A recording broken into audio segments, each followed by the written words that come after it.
இன்று காவேரி ஆற்றில் 1,70,000 கன அடி நீர் ஒரு வினாடிக்கு மேட்டூர் அணை மூலமாக சென்று கொண்டிருக்கிறது. இந்த நீரில் கிட்டத்தட்ட 1,60,000 வினாடிக்கு கன அடி கடலில் கலந்து கொண்டிருக்கிறது. 1,70,000 கன அடி ஒரு வினாடி என்றால் ஒரு நாளைக்கு கிட்டத்தட்ட 15 டிஎம்சி நீர். காவிரி நடுவர் மன்றம் இறுதி தீர்ப்பின்படி கர்நாடகா தமிழ்நாட்டுக்கு கொடுக்க வேண்டிய நீர் ஓர் ஆண்டிற்கு 177.25 டிஎம்சி. இன்று கடலில் கலந்து கொண்டிருக்கின்ற நீர் ஒரு நாளைக்கு 15 டிஎம்சி. சென்னை மக்களுக்கு ஓராண்டு குடிநீர் தேவைகள் 15 டிஎம்சி. காவிரி குண்டார் திட்டத்திற்கு ஓராண்டு நீர் தேவை கிட்டத்தட்ட 8 டிஎம்சி.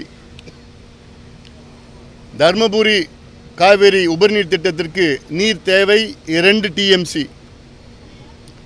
மேட்டூர் சேலம் உபரிநீர் திட்டத்திற்கு நீர் தேவை 5 டிஎம்சி.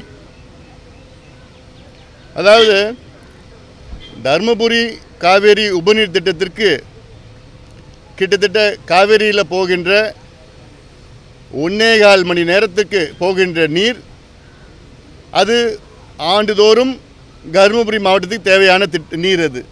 ஆனால் அது 1.25 மணி நேரத்தில் கடலில் கலக்கின்ற அந்த நீர் தருமபுரி மாவட்டத்தின் ஓராண்டு தேவை. சேலம் மாவட்டத்தின் தேவைகள் கிட்டத்தட்ட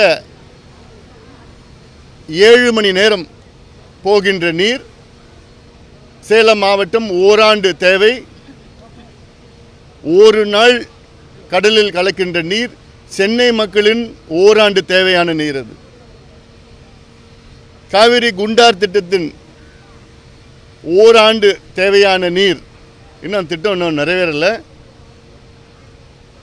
அது கிட்டத்தட்ட 12 மணி நேரம் கடலில் கலக்கின்ற நீர்.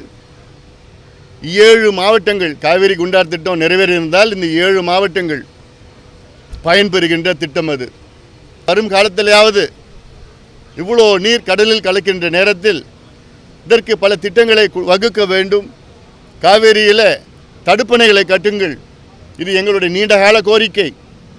காவேரியிலே 10 கிலோமீட்டருக்கு ஒரு தடுப்பணை கட்டினால் குறைந்தது 50 டிஎம்சி நீரை சேமிக்கலாம்.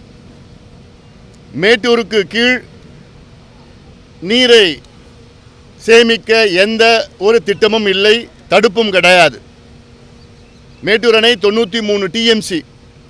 அந்த மேட்டூர் அணை நிரம்பினால் அவ்வளோ தண்ணியும் கடலில் தான் கலக்கிறது.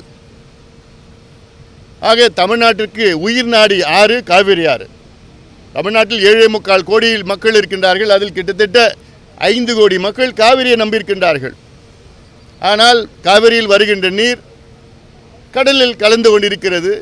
பிறகு அடுத்த ஒரு 4 மாதத்திலே நாம் கர்நாடகாவிடம் சண்டையிட்டு எங்களுக்கு குடிப்பதற்கு தண்ணீர் இல்லை, கொடுங்கள் என்று சொல்லுவோம். செய்திகளை உடனுக்குடனும் துல்லியமாகவும் தெரிந்து கொள்ள சப்ஸ்கிரைப் பண்ணுங்க.